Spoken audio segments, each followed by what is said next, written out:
if you can really take the map and drive the instructor inside the classroom and link it to the M step, then everything will move.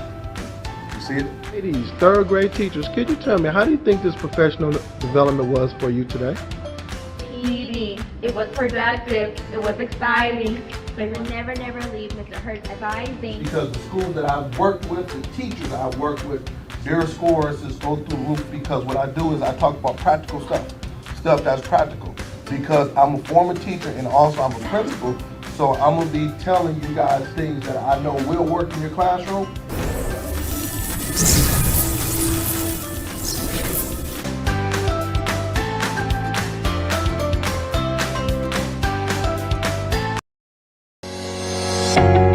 So I believe that, if everybody say it can't get done, I'm like, yes it can, why not? I said, if these kids can't read, then I'm not gonna promote them. All this, mom, dad, I'm gonna look you in your face and say this kid can't read. We let them down. School, parents, we let them down, but I'm not gonna take them to the next grade knowing that they're not at grade level. It's funny because I'm always like, okay, how are schools successful? Well, schools are successful when they demand greatness. Greatness just doesn't come. We're about to make history. We're about to learn. We're about to grow. We're about to make history. And then, mark my word, it's going to be other school districts, other places around it that's going to be doing this thing. We're going to be the first model. And I'm speaking that into existence, okay?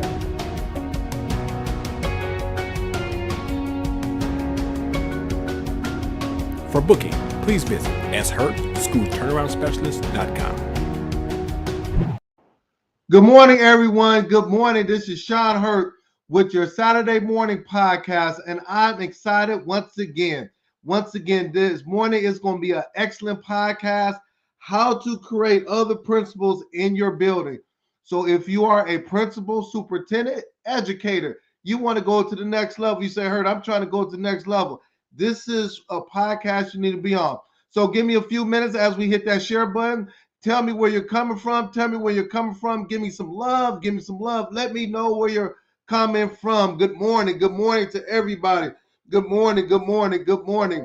Happy holidays to everybody. Happy holidays. 2 more days before Christmas. So I thank you for taking time out of your busy schedule just to be with me. My educators out there, thank you very much. So give me a few minutes as I get all of my friends out there. All right, and make sure you hit that share button and give me some love. Give your brother some love. All right. I got some feeds. I got people who said last week, Hurt, sometimes I don't know where you're at. Well, I'm about to take time just to make sure that everybody knows where I'm at. So I'm going to share this out. So come on, let's go ahead and hit that share button and let me know where you're coming from. And much love. Yes. I'm in an excellent holiday spirit. I cannot wait. So hold on, we still got some more people coming on. Want to make sure I got all of my folks in. You got to get the folks in. The folks got to come on in. All right. Just give me 1 more minute as I get my Twitter people in. I got Twitter people saying, "Hey, come on in." Last week I had some technical difficulties, so hopefully that was fixed regarding how my Wi-Fi was. Hopefully that's fixed. So let me know if my Wi-Fi is looking good. If you can hear me, I always want to make sure that's all set. All right. Okay, 30 more seconds. I still got more people coming in. All right. Okay, stay with me, everyone. Stay with me. Don't leave me.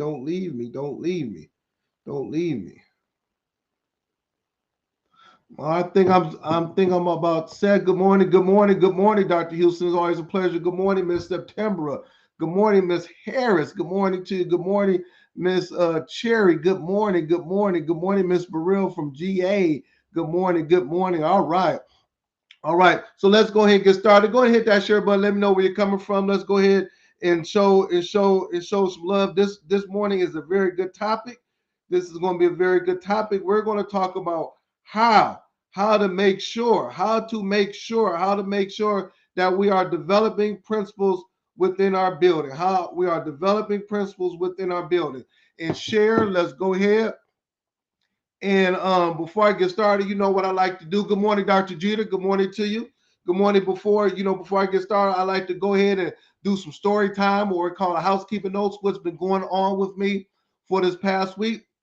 Well, this week I was able to spend time with Safford's leadership team. That was on Friday. Yep, yesterday. Well, time is running. On Friday, we spent 3 hours to go over just their data, get them prepared for the middle of the year, and also get them prepared for the state test. So I would like to thank Dr. Kuhn and that staff for joining me virtually. You know, we got a good plan in place. This is year 2 I've been working with the school. So I know that school is going to be moving in the right direction. So thank you very much. Also for the last couple of weeks, I've been talking about making mid-year adjustments. It is still time for you as a school building principal, superintendent, to look at your data, to sit with your leadership team, to make any mid-year adjustments that you have to make.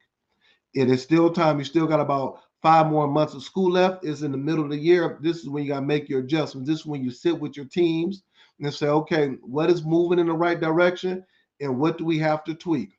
I need you to get ready for your state test that's coming up. We don't want that to sneak up on anybody. And when you're coming back in January, a lot of us are taking our district assessments, whether it's NWA, iReady, STAR.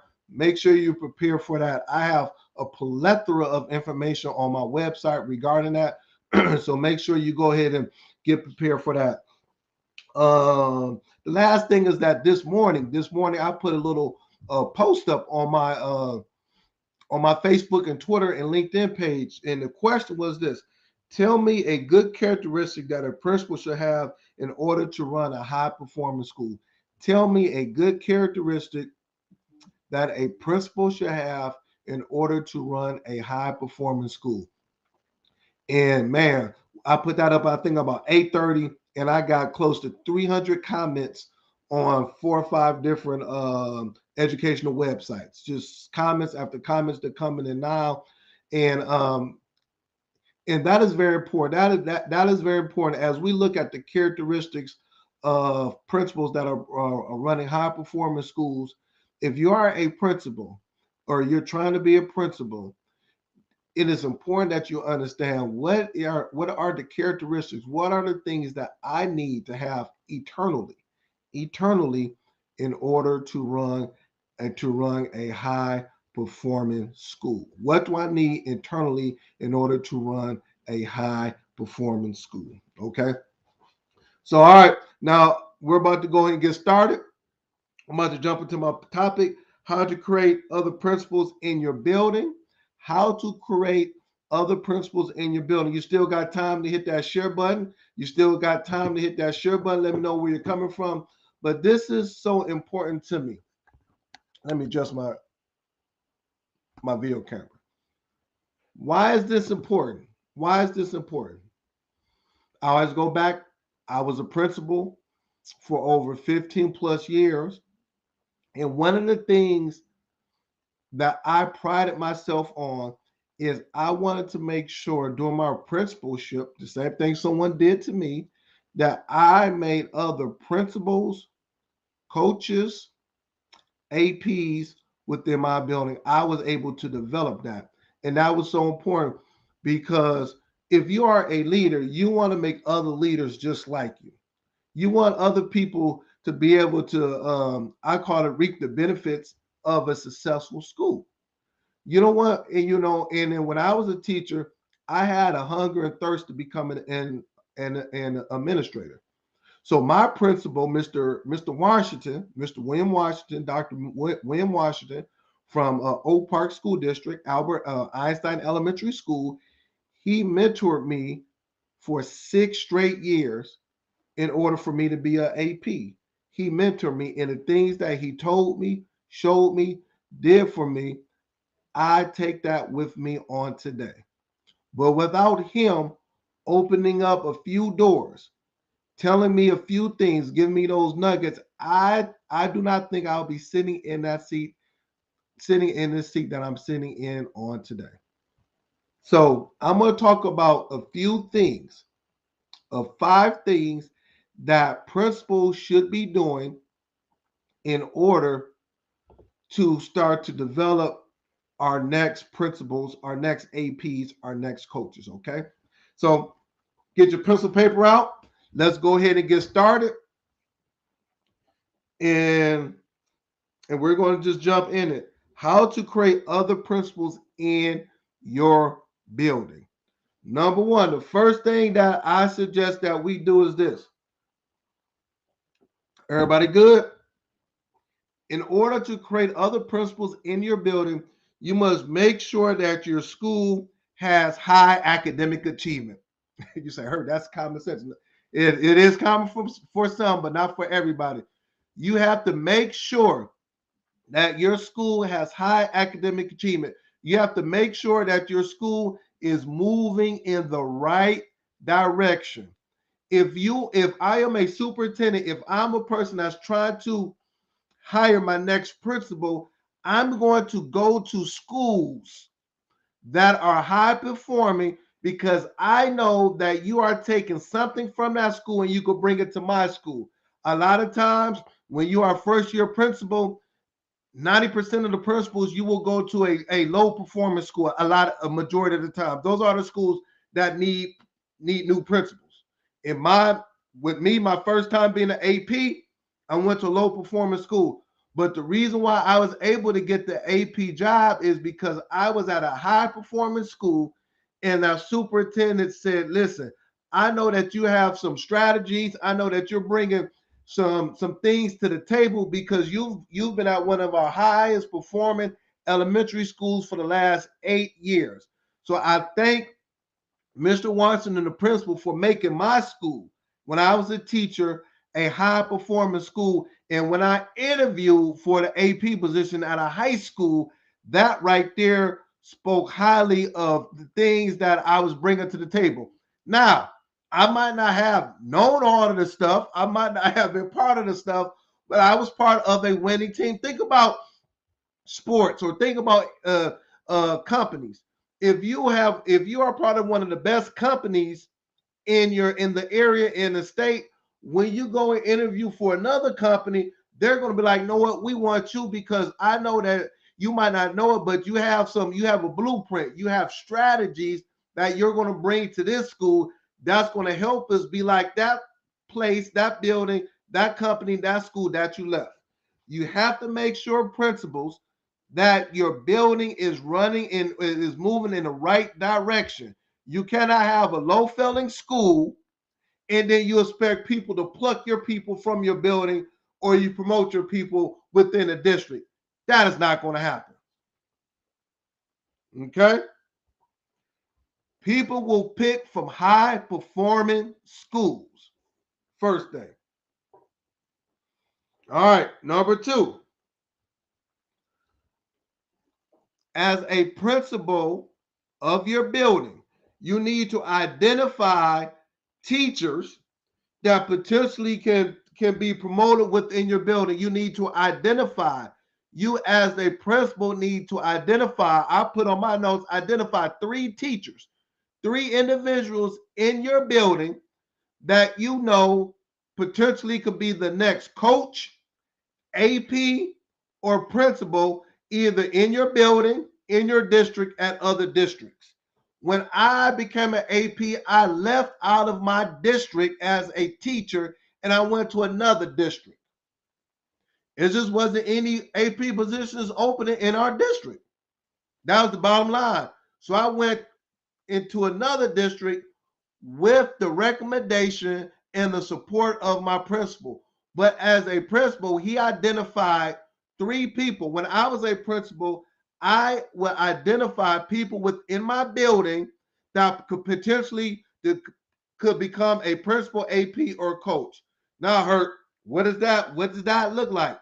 First, the people that you have identified this is not negotiable, must be one of your best teachers in your building or your best staff workers in your building.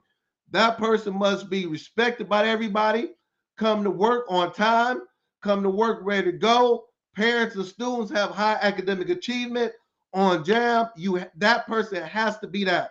You cannot identify somebody who's not coming to work, don't listen, the staff don't like them, they talk too much, they just are negative energy in your meetings. That cannot be a person you promote.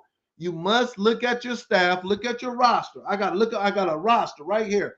Look at my roster and say, I need to identify people, staff, teachers within my building that could potentially run a school. Okay? Identify. A lot of times, as a building principals, what we do is that we want to keep our best teachers in the classroom, which I understand that, but that's not fair to them. That is not fair to them. That is not fair to them. As a principal, I'm gonna tell you what I did. Even though I hated my good teachers leaving the classroom, I understood that in order for my school to be better, I needed to promote them from a teacher to a coach, or ours was an instructional leaders. And then in order for my school to run better, I need to promote them from the instructional leaders to APs in my building. Now, what did that mean to everybody? Everybody in my building knew that we promoted from within, and that if you were going to go above and beyond and do what you were supposed to do as a teacher, it was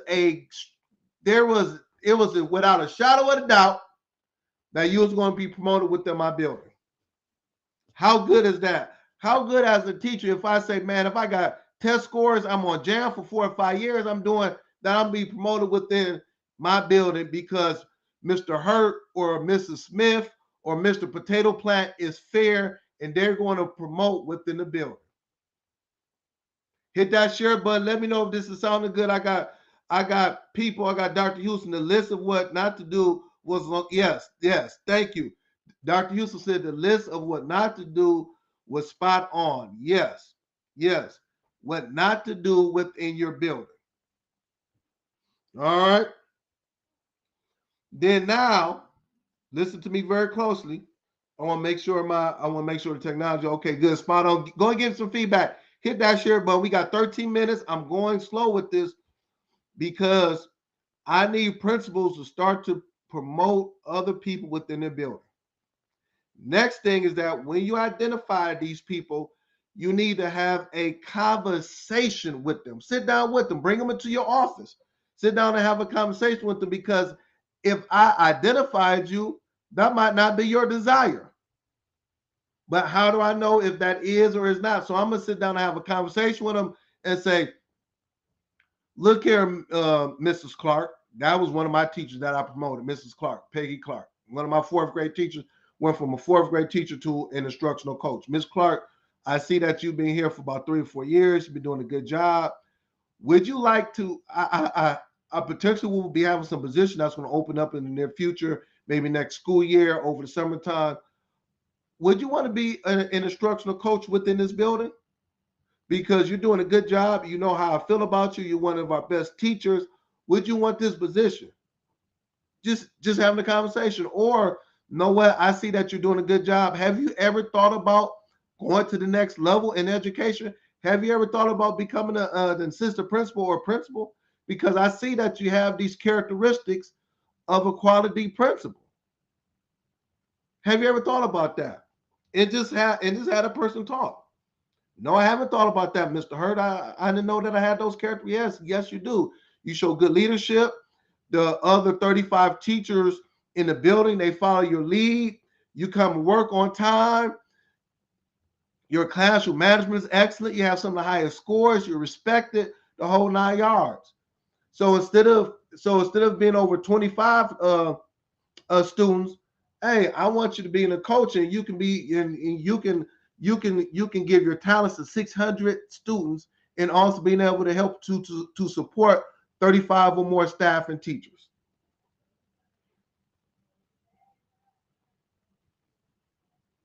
These are things that we need to start doing. All right. I'm gonna stop right there. Go ahead, give me some feedback. Hit that share button. Let me know if this is sounding good. Hit that share button. Let me know if this is sounding good. I need some love. I need some love. We need to get this out to other people, because a lot of times people are leaving your district. People are leaving your building because they don't see no promotion within their building or the district. There's no light at the end of the tunnel. There's no light at the end of the tunnel. I'm doing good. I'm one of the best teachers in my building. When am I going to be promoted? I want to be promoted. I want to be a principal one day. Somebody did it for you, so now we need to go ahead and reach back and do it for our staff. That's unfair. That is very unfair. Next one is this. Number three.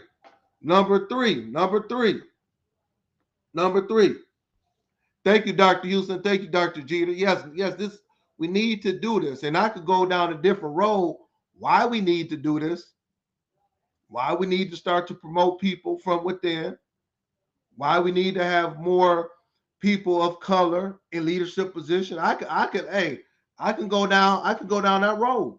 I can really go down that road.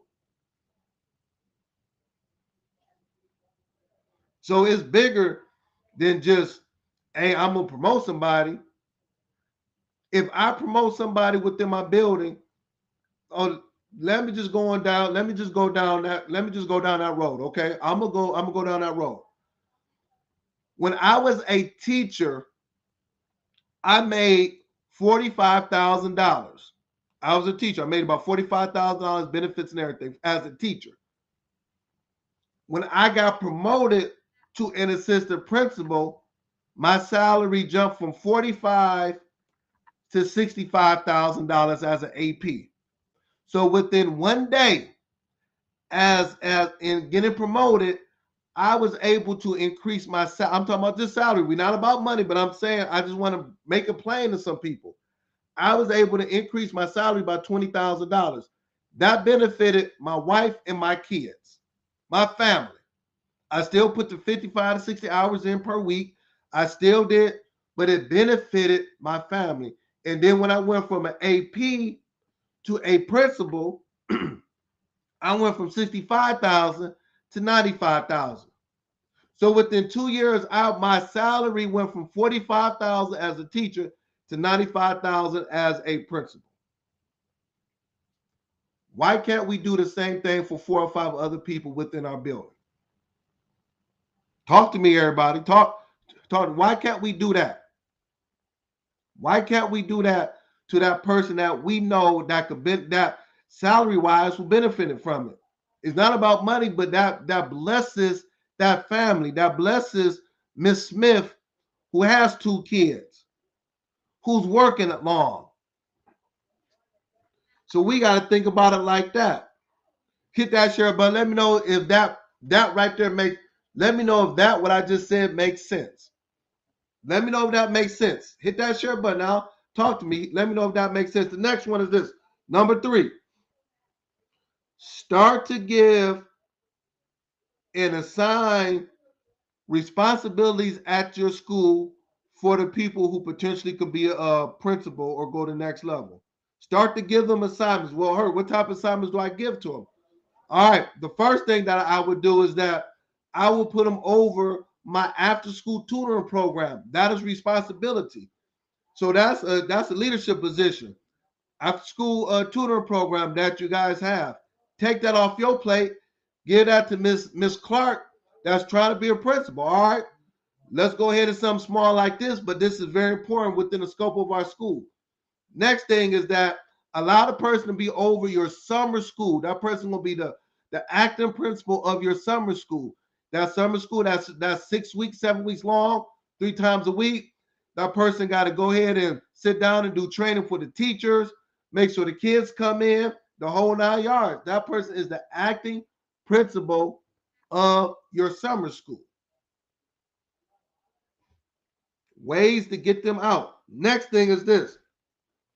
Have them to develop programs within your school. Have them to develop programs from scratch within your school that you support. Have them develop programs. Well, Herb, what type of, when I was a teacher, my principal said, Herb, we need to have a program for the young boys at our schools at the elementary. So I developed a program called basketball / study Saturday school. Basketball Saturday school. Basketball Saturday school. So what we did was that I knew the boys wanted to play basketball. So on Saturdays, I went to my school, opened up the gym, but before they played basketball for an hour, we had to go over academics, math and ELA. And then we played basketball. I had about 25 kids at the school. It was excellent. I ran out for 3 straight years. I developed a program. So when it was time for me to become an assistant principal, I had that on my resume. My superintendent loved it. I developed it from scratch. So if there's nothing in your school to give, develop something from scratch. All right. All right. Next one, number 4. Put your leadership team or put those people in front of people in central office. Put those teachers, put those people in front. Don't just talk about it. Yes, just talk about it, but put them in front of the people in central office.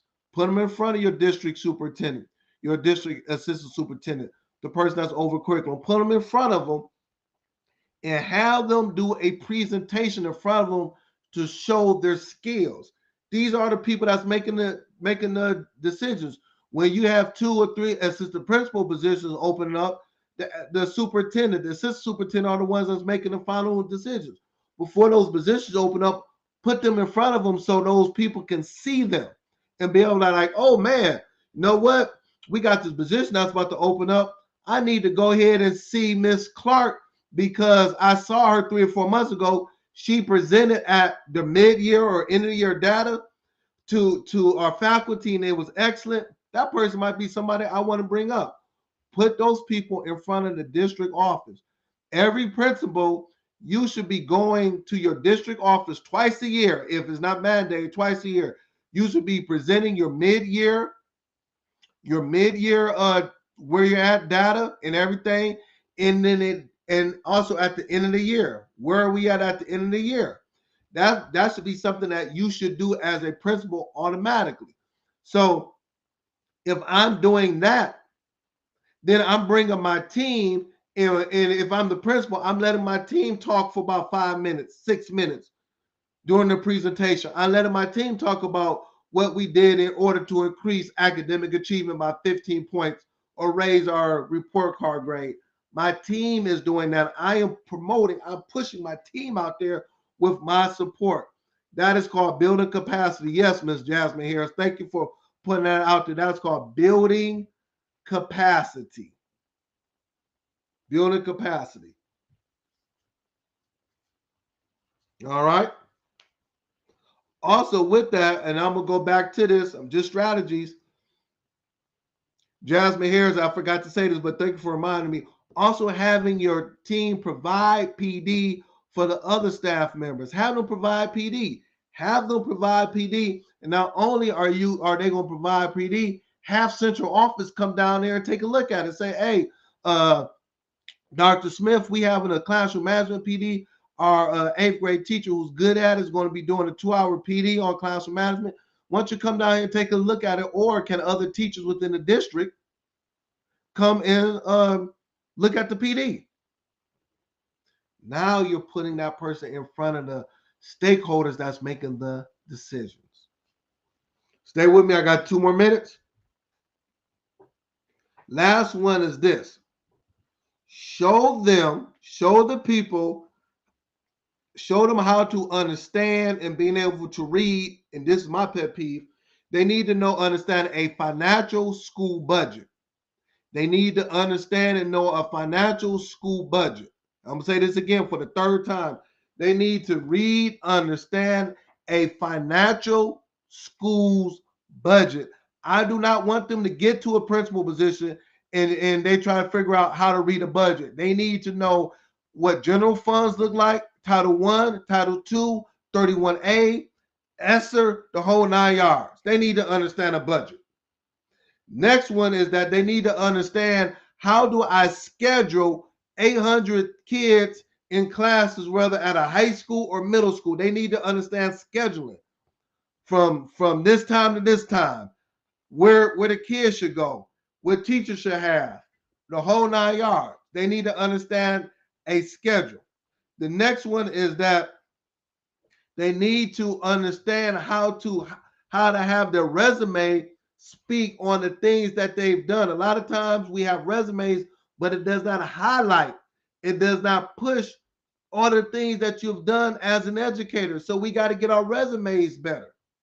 We got to make sure that we're putting in our resumes things that's going to make the person look at it like, oh my God, I need to sit down with this person.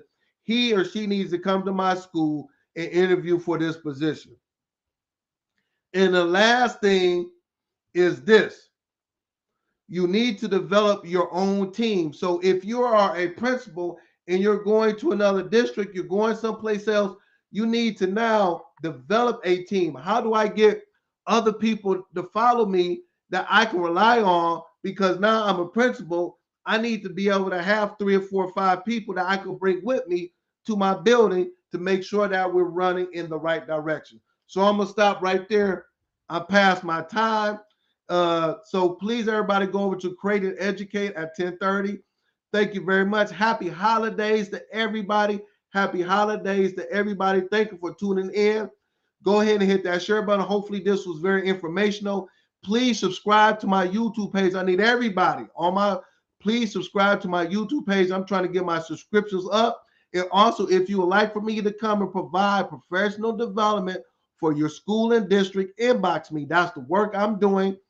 I'm going to be in North Carolina, South Carolina, and Arizona next month in January. So thank you very much. Happy holidays. Go to Create and Educate.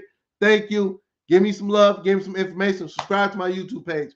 Happy holidays, everybody.